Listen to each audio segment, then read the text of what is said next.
नमस्कार, मी पंजाब दत्त. आज आहे 7, 8, 9, 10च्या दरम्यान एक पाऊस येणार आहे. मात्र तो पाऊस विदर्भात, पूर्व विदर्भ, पश्चिम विदर्भ आणि मराठवाडा या परिसरामध्ये चांगला पाऊस असणार आहे. म्हणजे अवकाळी पाऊस असणार नाही, मान्सून पूर्व पाऊस येणार आहे. म्हणून ही विदर्भ मराठवाड्यातल्या शेतकऱ्यांनी हा अंदाज लक्षात यायचा.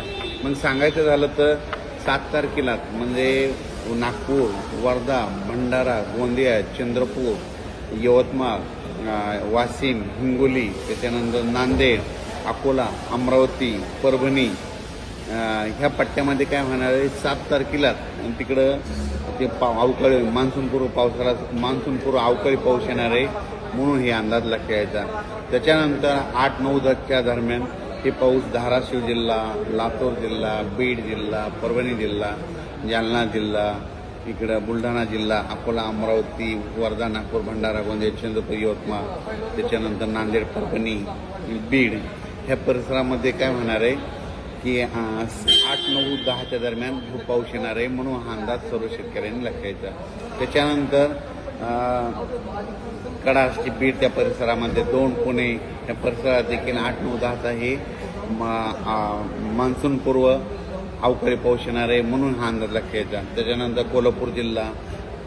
कोल्हापूर जिल्हा, सातारा जिल्हा त्या परिसरात देखील हा अवकाळी पाऊस येणार आहे. म्हणून हा अंदाज लक्षात घ्यायचा.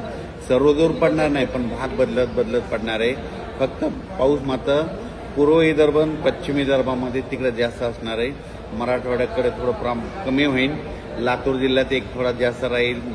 सोलापूर जिल्हा, लातूर जिल्हा, नांदेड जिल्हा, आदिलाबाद, तेलंगणात तिकडं जरा जास्त पडणार आहे पाऊस. हे अवकाळी पाऊस असणार आहे. म्हणून ऊसवाल्या शेतकऱ्यासाठी आनंदाची बातमी. त्याच्यानंतर शेतकऱ्याचे फोन येत आहेत. तर सर्व शेतकऱ्याला सांगितलं होतं की आता कंप्लीट 35 दिवस पावसासाठी राहिलेत, म्हणून तुम्ही शेतीची कामे करून घ्या. जवळपास माझा तर अंदाज आहे 12 मे ते 17 मेच्या दरम्यान अंदमान बेटावर मान्सून दस्तक देणार आहे. म्हणून ही सर्वप्रथम शेतकऱ्यासाठी आनंदाची बातमी.